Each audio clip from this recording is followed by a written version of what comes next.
ଅଟୋକୁ ପିଟିଲା bike, ଅଲଗା ହୋଇଗଲା ଚକା। ଅଳ୍ପକେ ବର୍ତ୍ତିଲେ ପ୍ରେମୀ ଯୁଗଳ। ରାସ୍ତାରେ ଯାଉଥିଲେ ପ୍ରେମୀ ଯୁଗଳ। ଭାଙ୍ଗିଗଲା ଗାଡ଼ିର ସପକ୍ଚର। ଅଟୋରେ ପିଟିଲେ ଆଉ ଚିଟିକି ପଡ଼ିଲେ। ବ୍ରିଜ ତଳକୁ ଗଳୁ ଗଳୁ ବଞ୍ଚିଗଲେ। ଲକ୍ଷେରୁ ଅଧିକ ଟଙ୍କାର ଗାଡ଼ି ବି ଭାଙ୍ଗିଗଲା। ସ୍ପିଡକୁ ସମ୍ଭାଳି ପାରିଲେନି ପ୍ରେମୀ ଯୁବକ। ବ୍ରିଜ ଉପରୁ ହିଁ ଗାଡ଼ିରୁ ଅଲଗା ହୋଇଗଲା ସପକ୍ଚର ଆଉ ଆଗ ଚକା। ହଁ ଆଜ୍ଞା, ବ୍ରିଜ ଉପରେ ଘଟିଛି ଭୟଙ୍କର ଦୁର୍ଘଟଣା। ଗାଡ଼ିରୁ ଚକା ଅଲଗା ହୋଇଯାଇଛି। ରାସ୍ତା ସେପାଖକୁ ଛିଟିକି ପଡ଼ିଛନ୍ତି ପ୍ରେମିକ ପ୍ରେମିକା। ଉଭୟ ଗୁରୁତର ଭାବରେ ଆହତ ହୋଇଥିବା ବେଳେ ଏବେ ଡାକ୍ତରଖାନାରେ ଚିକିତ୍ସିତ ହେଉଛନ୍ତି। ଏମିତି କିଛି ଦୁର୍ଘଟଣା ଦେଖିବାକୁ ମିଳିଛି ଭୁବନେଶ୍ୱରର ଆଚାର୍ଯ୍ୟ ବିହାର ଓଭରବ୍ରିଜ ଉପରେ।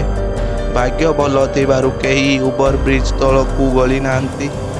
ଯଦି ଗଳିଥାନ୍ତେ ତାହେଲେ କ'ଣ ଯେ ହୋଇଥାନ୍ତା କିଏ ବା ଜାଣିଛି।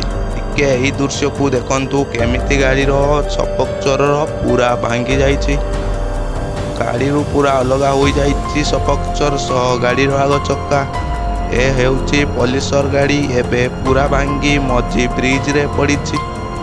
ଖବର ମୁତାବିକ ବ୍ରିଜ ଉପରେ ଏକ ଅଟୋ ଛିଡ଼ା ହୋଇଥିଲା। ଅଟୋ ଡ୍ରାଇଭରଙ୍କର ଓଲାରୁ ଏକ ବୁକିଂ କଲ୍ ଆସିଥିଲା। ସେଥିପାଇଁ ବ୍ରିଜ ମଝିରେ ଅଟୋ ସାଇଡ୍ କରି ବୁକିଂ କରିବା ପାଇଁ କଥା ହେଉଥିଲେ। ଆଉ ଏତିକି ବେଳେ ପ୍ରେମୀ ଯୁଗଳ ପଛପଟୁ ଅଟୋକୁ ଆସି ଧକ୍କା କରିଦେଲେ।